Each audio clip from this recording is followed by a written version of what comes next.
Often there are signs that foretell the coming of the worst times. For me, it was the letter S hastily painted on the cracked wooden panel of our front door. I didn't know at the time what that meant or why it was there, but I understood, instinctively, that something was wrong. And my suspicions were confirmed when I entered the house and found my parents huddled together in front of the ancient radio, fear etched upon their faces as they listened to the static-laden voice blaring from it. Mother gasped when she saw me. "Where were you?" "Out playing crit." She slapped me. "I told you not to leave the house today, didn't I?" I looked at her, stunned. It was not the first time I had disobeyed her and done something behind her back, but she'd never hit me before, not once. "Leave him alone." She shot my father an angry look when he made that comment, and then whirled back around, grabbing me by the shoulders. "Don't do that again." She shook me. "Things are not normal right now, okay? You can't act like this. You must listen to me. It's not safe outside." Father cut her off. "Don't scare the kid. Leave him be." She was about to snap back at him, but thought better of it. "Go to your room." She snapped her fingers and pointed upstairs. "And come back down only when I call you for dinner." I caught snippets of their conversation as I stomped upstairs, upset at having been hit. I had no idea what was going on, or why they seemed so agitated. "We should tell him." "No, there's no need to. It's already started. They marked our house." The faint sounds of their argument followed me as I went up into my room and crashed onto the bed. It was 7 p.m. on 31st October 1984. More than 4 months had passed since the Indian Prime Minister Indira Gandhi had ordered the army to invade the Sikh holy place, the Golden Temple, to flush out Sikh separatists, an operation that desecrated the shrine and led to the deaths of hundreds of innocents. And it had been more than 10 hours since Indira Gandhi had been assassinated by her Sikh bodyguards. As a young Sikh boy, I had no idea of the significance of those events or what horrifying impact they would go on to have on my life the very next day. Dinner was a quiet affair that evening. I could sense a strange tension in the air. Father had locked all the doors and windows, barricading them to the best of his abilities. The radio played from its perch atop a book on the dining table, bringing irrelevant news from halfway around the world. Father grunted and shut it off. We ate in silence. I was sent to bed early, and Mother was extra affectionate that night, crying and clutching at my ribs like an eagle, as if she was afraid that something bad was going to happen. We were woken up the next day by loud, incessant banging on the front door. I slipped out of bed and tiptoed over to the top of the staircase to watch Father peer through the peephole before opening the door. It was Mr. Sharma, Father's friend. "We need to leave," he shouted, beads of sweat rolling down his balding head. "Now, they're coming, thousands of them. They're just around the corner." Father's eyes widened. He called for Mother. She was already running out of their room, a small bag clutched tight in her hands.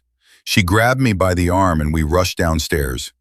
"They got here so fast," Mr. Sharma said as we began exiting the house. "They know where all the Sikhs live. I've heard they've been passing around government-issued voter lists to pinpoint houses owned by Sikh families to hunt them down." A manic cheering erupted from somewhere down the garbage-riddled street. Thick plumes of smoke were rising in the distance. We spotted a couple of men armed with swords and sticks, shouting in a jubilant frenzy. Their vicious happiness sent shivers running down my spine. "Back up," Mr. Sharma yelled. "Quick, before they see us." We doubled back, with me clinging to my mother, frightened out of my wits. Father slammed the door shut behind us after Mr. Sharma had made it in. "What now?" Father asked, breathless. "We can't stay here. We'll soon be trapped." Mr. Sharma ran his fingers through his thinning hair. "To the roof. We'll move up there and make our way to my truck." The cheering got louder, closer, as we climbed up to the roof. The murderous mob had arrived on our street and would soon start going door to door, burning down houses with an S painted on the front door and murdering the occupants within. "Get down," Father whispered, and Mother forced me down on my hands and knees. I crawled, fighting back tears and trying to ignore the sharp stench of smoke and what I later learned was charred flesh. Anguish-filled screams overtook the cheering and filled the neighborhood. Some other family hadn't been as lucky as us and had already been caught by the mob. I wiped my eyes and continued crawling, the rough concrete surface scraping against my knees and hands. I was bleeding. I wanted to cry, wanted Mother to comfort me, but I knew we didn't have that luxury, so I fought through the pain and moved forward. Mr. Sharma was the first one to leap over the parapet onto the roof of our neighbor. He helped Father, and then it was my turn. I looked down. We were only 2 floors up, but to me that day it seemed far higher. "Look at me," Father said, his arms wide and reaching out for me. "Focus on me. That's it." I took a deep breath and got ready to jump. Mother pushed me and Father pulled me over. By the time she made it onto our side, we began hearing loud banging right below us. The mob had reached our house. We had just missed them by a hair's breadth. Jumping from rooftop to rooftop got easier from then on, though the fear never fully went away. There I was, a boy barely 10 years old, fighting for my survival. Hatred and revenge were robbing me of my childhood. But despite the violence around me, the thing that truly shook me to my core was the utter terror I saw on my father's face. I had never seen him this frightened, this helpless. "We're here," Mr. Sharma whispered as he began climbing down the staircase that was carved into the side of the house at the end of the street we now found ourselves at. Father began descending next, and as he did, I risked a quick glance behind us. Down there, about a dozen houses away, there was a Sikh man being killed in the middle of the road. I recognized him. He used to sell us vegetables from his rickety cart. Now he was naked, his turban torn from his head, his matted locks sticking to his sweaty shoulders. The tire of a truck had been doused in kerosene and thrown around his neck before being set on fire. The rubber contracted and constricted as it burnt, wrapping itself around the screaming man like a melting boa. I blinked back tears and looked away. What sort of hatred drives a man to such cruelty? To this day, I don't know the answer to that question. When we had all reached the ground, Mr. Sharma motioned at us to follow him. He led us through the narrow alleys, past houses that were all locked shut, the voices of the mob trailing after us. Our neighborhood looked like a ghost town, one that was being haunted by a bloodthirsty mob of demons. On our way, I noticed corpses in the drain, their broken limbs jutting out of the black sludge. I still think about those bodies, dishonored even after a violent death.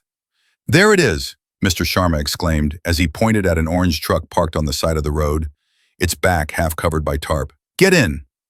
Father climbed in first, pushing aside a couple of cartons of fruit to make way for us. We pushed further in, reaching a dark corner near the driver's seat and wedging ourselves in the shadows between crates of fruit and vegetables.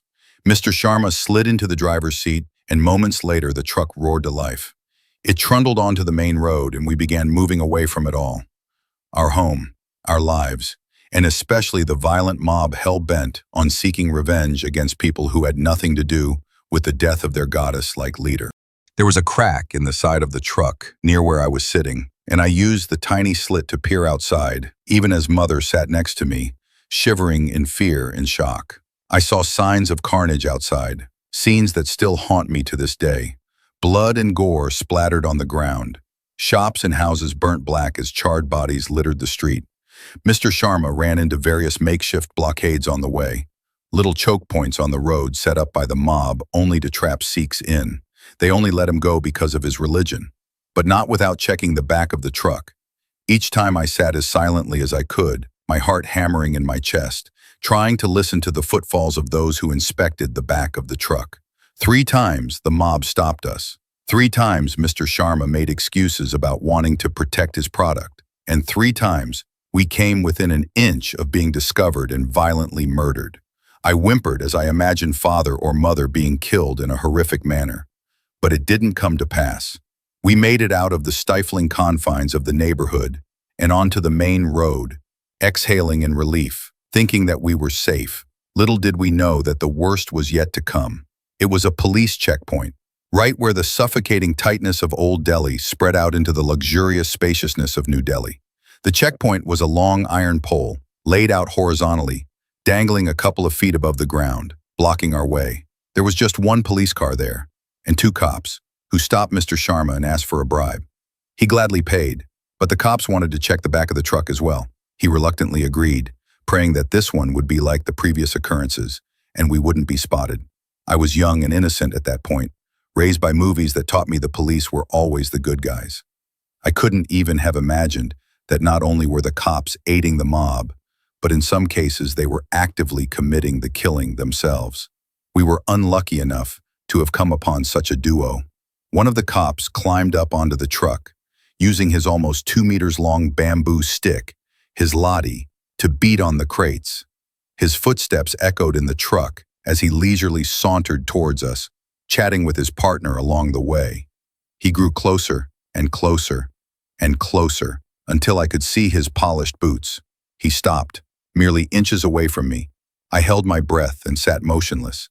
He stood for a second or so before deciding to leave, but then he was back, ducking with a sharp motion and appearing in front of my face. He grinned, his bushy mustache quivering with the action.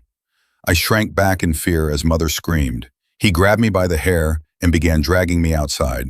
I sobbed, yelled for Mother, and grabbed onto the crates for support, causing splinters to stab my fingers, but I couldn't stop the man. We were at the edge of the truck when Father roared and charged at the cop, taking his dagger out and stabbing him in the back multiple times. It was a ceremonial dagger, the kirpan that Orthodox Sikhs carry, that saved the day. The man keeled over, and Father pushed him outside. He tumbled and fell on the ground, causing his partner to shout and bring his gun up to aim at Father. My eyes widened. I could see it happen. Just a slight pull of the trigger, a small cloud of smoke, and Father's life would be snuffed out forever. The cop never got the chance to do it, as Mr. Sharma swung a tire iron at the back of his head. The cop went down, and Mr. Sharma kept on swinging until his skull cracked open and bits of brain matter poured out on the asphalt. His brown uniform soaked with his own blood.